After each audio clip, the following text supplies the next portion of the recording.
Bienvenue dans Ajaccio, Histoire secrète, le podcast de l'Office de tourisme du pays d'Ajaccio. Je suis Christophe, et dans cette saison, on se plonge dans une seule histoire, mais immense, celle de Napoléon, l'Ajaccien devenu l'un des personnages les plus puissants et les plus commentés de l'histoire. À chaque épisode, on part d'un détail, une œuvre, un objet, une plaque, un lieu parfois discret ici à Ajaccio et dans le pays d'Ajaccio, un indice qui ouvre la porte de la grande histoire napoléonienne.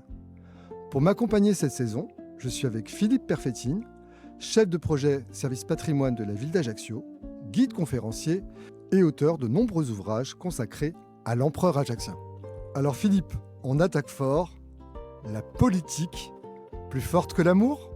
Oui, effectivement, on attaque très fort parce que pour comprendre Napoléon et Marie-Louise, il faut revenir à un moment où l'Empire commence à se fissurer et où Napoléon, plus que jamais, pense en stratège jusque dans sa vie intime. Dès 1808, donc, l'Empire vacille. Les zones de conflit se multiplient en Europe et Napoléon doit se débarrasser des Bourbons d'Espagne d'abord. Et pour parvenir à ses fins, il envoie Murat à la tête de 90 000 hommes. L'invasion de l'Espagne semble une formalité, mais, contre toute attente, Napoléon offre le trône à son frère Joseph. Et là, les soldats français sont furieux. De plus, le peuple espagnol hait ce roi qu'il considère comme un usurpateur. Et le bourbier ne fait que commencer. La guérilla éclate dès le mois de mai. Malgré la victoire de Bessières à Medina del Rio Seco, l'armée française est en débâcle et capitule à Belen le 22 juillet. C'est l'humiliation. D'autant plus que le général Wellington débarque au Portugal avec ses troupes, forçant Junot à quitter le pays. Là, c'est la catastrophe parce qu'on comprend que l'armée impériale n'est plus invincible. Les murmures d'une nouvelle coalition s'élèvent et Napoléon, comme il le fait parfois, entre dans une colère noire. « Je vois bien qu'il faut que j'aille moi-même remonter la machine », dit-il. Mais il doit d'abord s'assurer de son alliance avec le tsar. L'entrevue se déroule en septembre. À l'autre bout de l'Europe, à Erfurt, le tsar est alors conciliant, mais il sent que Napoléon n'est plus tout à fait en position de force. Et tout vacille, l'histoire, l'Empire et Napoléon. Il doit consolider autant qu'affirmer son pouvoir, continuer de frapper fort, et surtout de trouver un héritier. Là, on se rend compte que l'enjeu, c'est pas seulement l'Europe, c'est aussi la survie de l'Empire après lui. Exactement.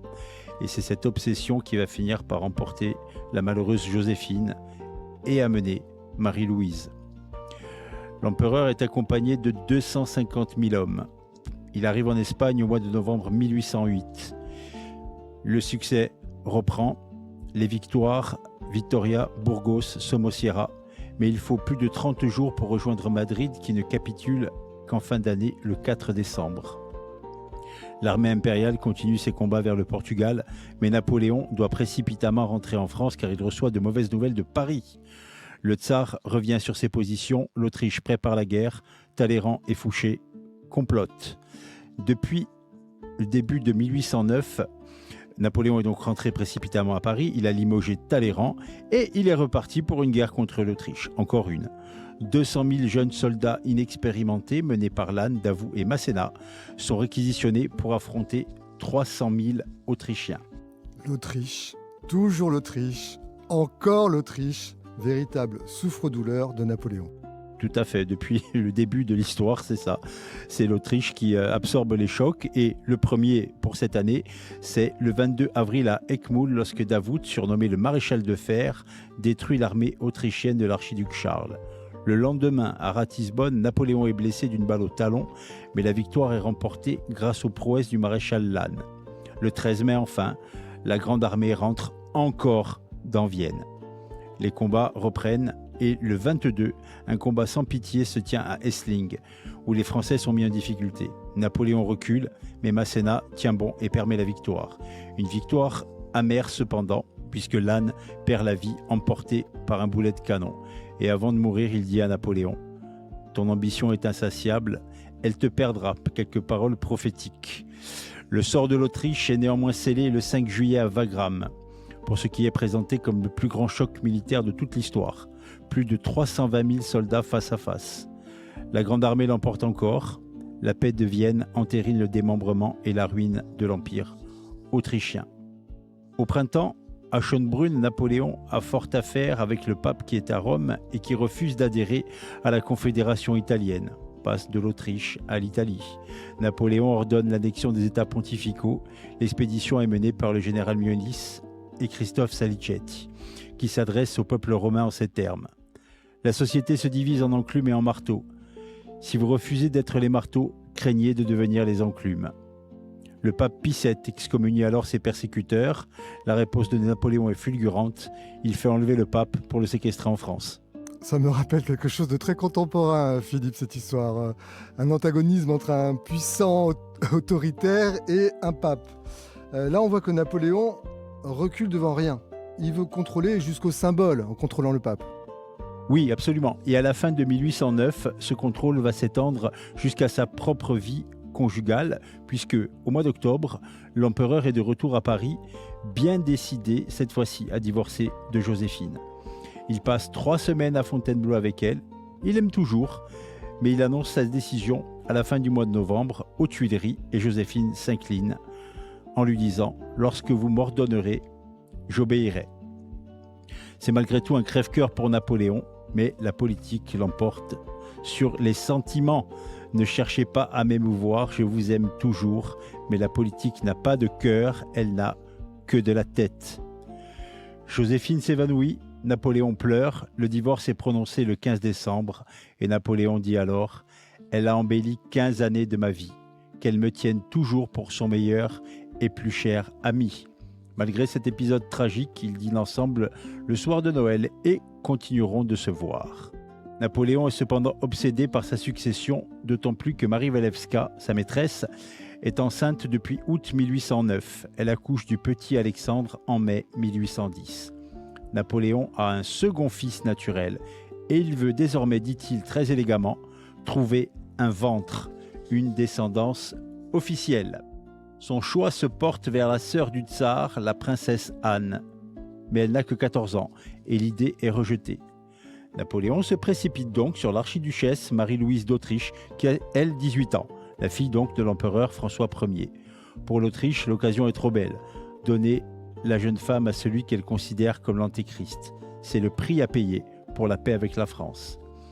Napoléon est si pressé que le mariage a lieu par procuration à Vienne, en présence du maréchal Berthier. La première rencontre entre les deux époux va se tenir près de Compiègne le 28 mars.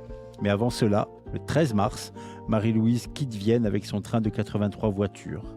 Elle s'arrête à Hens, puis à Ried, et vient le grand rite d'échange près du village de Saint-Pierre. Marie-Louise est remise comme un cadeau au maréchal Berthier. Dans une lettre envoyée le soir même à son père, elle décrit l'événement. Elle arrive au camp français, dans la baraque de Branau, s'assoit sur un trône dans la pièce de neutralité. On lit les actes, ses compatriotes lui baisent la main. Elle a des frissons, perd contenance et le prince de Neuchâtel commence à pleurer. Le même jour, on procède à la grande toilette et Marie-Louise écrit « Une toilette qui dura 2 heures. Je vous assure que je suis déjà aussi parfumée que les autres françaises. » Le convoi traverse ensuite la Bavière, puis Ulm, Stuttgart, Karlsruhe, Rastatt. Marie-Louise traverse le Rhin sur un pont de bateau, puis à pied au bras de Madame Lannes, pour enfin arriver à Compiègne. Le 31 mars, le couple impérial est à Saint-Cloud. Le 1er avril, ça ne s'invente pas, le mariage civil est célébré au palais. Un dîner suit, puis un spectacle, Iphigénie en Aulide de Racine, avec Talma dans le rôle d'Achille. Le 2 avril, le mariage religieux est célébré par le cardinal Fesch au Louvre. Et grâce à cette union, Napoléon devient le petit-neveu de Louis XVI. Et Marie-Louise tombe enceinte dès l'été. L'Empire aura enfin un héritier. Donc là, Philippe, sur le papier, c'est gagné. Alliance, prestige et héritier en route. Sur le papier, oui, mais l'histoire, elle n'en a pas fini avec Napoléon. Puisque le 20 mars 1811, la grossesse arrive à terme, Marie-Louise est prête à accoucher, mais l'opération se passe très mal. Les médecins Corvisart et Dubois doivent sortir l'enfant au forceps. La vie de la mère est en danger et les deux risquent de mourir. Napoléon décide de préserver sa femme et l'enfant est, croit-on, mort-né. Mais le nourrisson, placé dans les bras de Madame Montesquieu, se met soudain à pleurer et l'empereur s'écrie « Mais il vit !» fondant à nouveau en larmes. C'est assez rare pour le souligner. Napoléon, François, Joseph, Charles, roi de Rome, héritier de l'Empire français, est né. et sera baptisé à Notre-Dame de Paris le 9 juin 1811. Napoléon a enfin une descendance officielle. Mais très vite, tout s'effondre. 1812, la Grande Armée est décimée en Russie. 1813, c'est la défaite de Leipzig. 1814, abdication et exil à l'île d'Elbe. Et Joséphine qui meurt. 1815, enfin, Waterloo, puis Sainte-Hélène. La naissance de son fils devait annoncer un empire héréditaire, une dynastie durable, et elle n'a été qu'un funeste présage. Merci Philippe. On referme cet épisode avec une question qui reste en suspens ou non. En fait, on a un petit peu les clés dans cet épisode. Chez Napoléon, l'amour a-t-il jamais eu une chance face à la raison d'État ? Merci d'avoir écouté cet épisode d'Ajaccio, Histoire secrète. Si vous avez aimé, abonnez-vous au podcast, laissez un avis et partagez cet épisode. C'est ce qui nous aide le plus à faire vivre ces histoires. Et si vous voulez passer de l'écoute au réel, venez découvrir Ajaccio sur place. L'Office de tourisme du pays d'Ajaccio et la ville propose des visites guidées pour explorer ces lieux, ces objets et ces traces napoléoniennes au plus près du patrimoine. On se retrouve très bientôt pour un nouvel épisode et un nouveau détail qui nous ramènera encore à Napoléon.